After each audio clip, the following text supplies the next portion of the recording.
Est-ce que la wget, elle n'existe pas, donc pour l'installer, bah, yum install wget. Voilà, tout simplement. Et ensuite, alors bien sûr, on va faire un yes, hein. Voilà.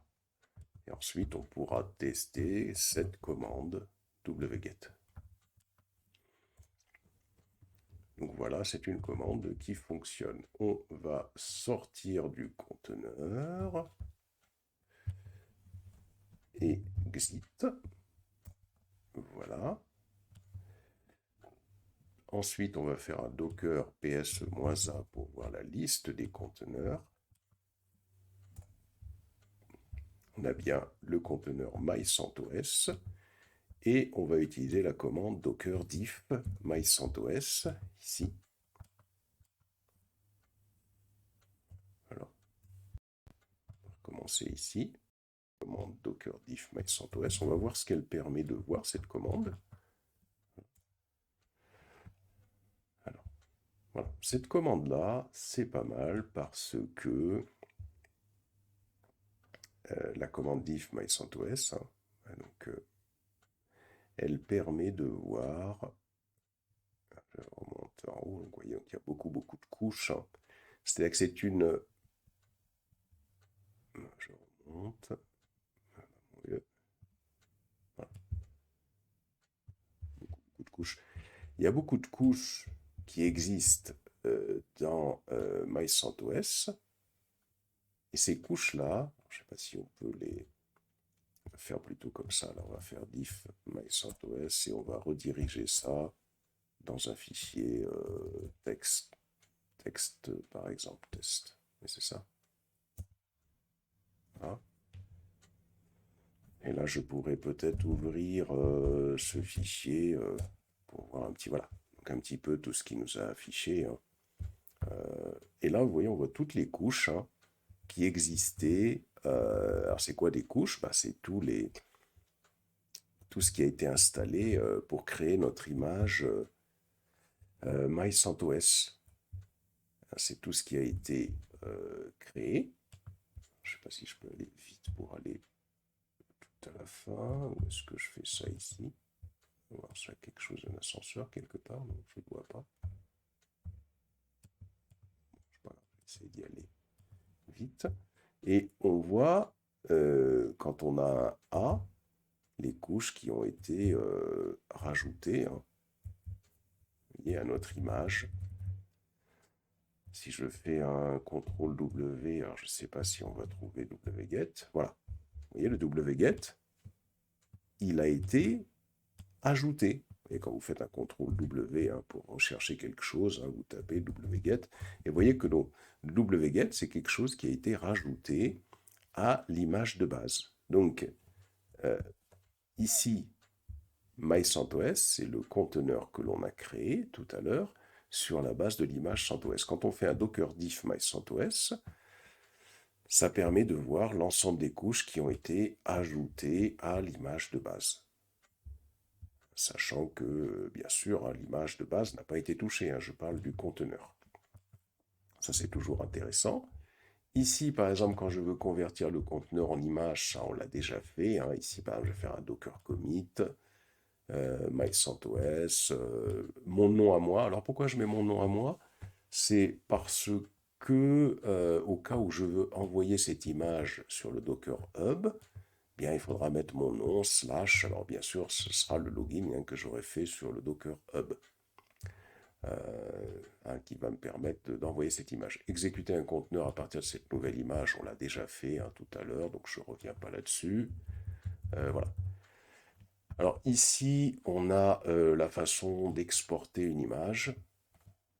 Je vous laisse regarder, hein, et tester vous-même, hein. Donc là, on crée une image en mode interactif et terminal, on en sort. On va archiver l'image CentOS 1 dans le fichier CentOS. On va afficher le contenu et on va la compresser. Et sur une autre machine Debian, on installera Docker ainsi que le SSH.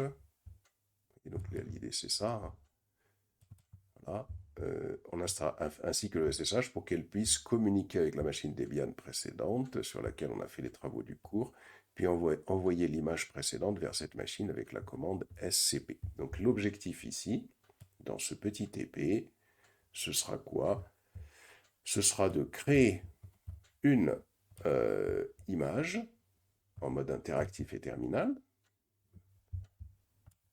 de sortir de la machine que vous aurez créée, d'utiliser la commande docker export pour pouvoir archiver ce conteneur, en fin de compte. Hein. Voilà. On va archiver ce conteneur dans une archive à CentOS.tar. Ensuite, on pourra afficher le contenu de cette archive et on la compressera, cette archive, avec cette instruction-là. Et là, vous créerez une autre machine Debian, par exemple, ou une autre machine Ubuntu, hein, si vous voulez. Hein. Donc sur une autre machine Debian, on peut rester sur Debian. Hein. Vous installez Docker ainsi que le SSH pour qu'elle puisse communiquer avec la machine Ubuntu. Hein. La machine Ubuntu. Hein, la machine Ubuntu.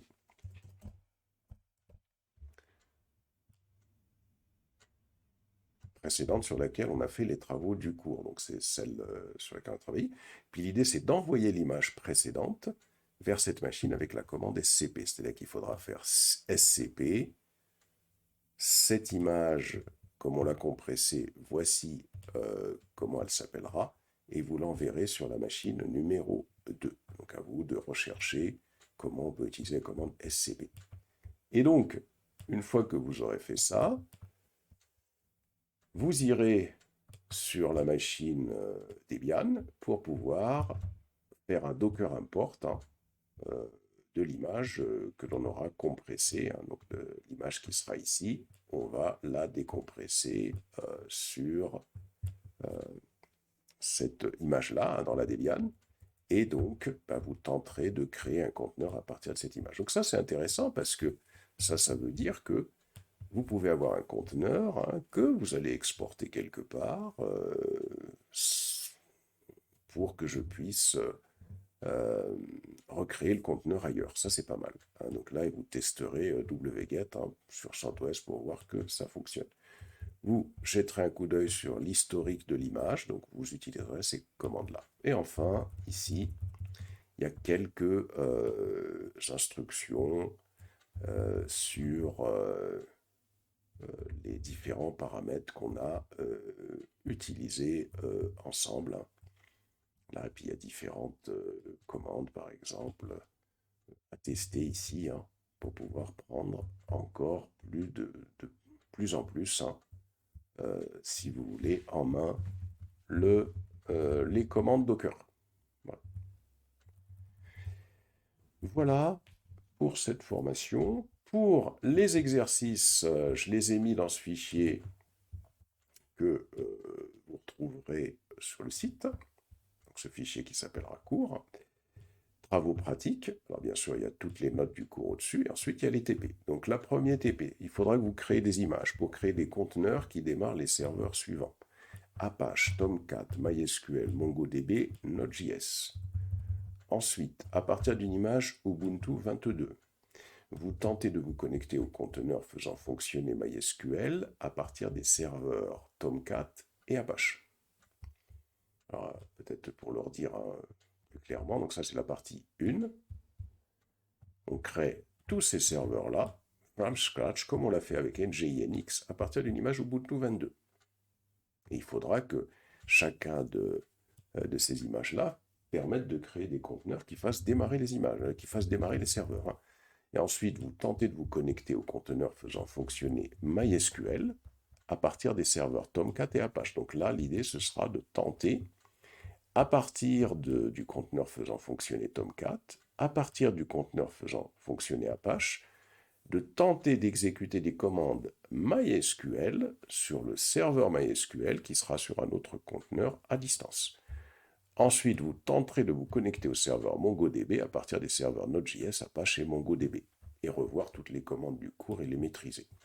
Donc pour MySQL, hein, pour les commandes MySQL que vous devez connaître, hein, ça c'est impératif, hein. Dans la formation, il y a euh, les bases de données, hein, ça c'est indispensable, mais vous pouvez aller sur Internet déjà pour voir comment on peut se connecter à un serveur MySQL et comment on peut utiliser des commandes SQL. Bien,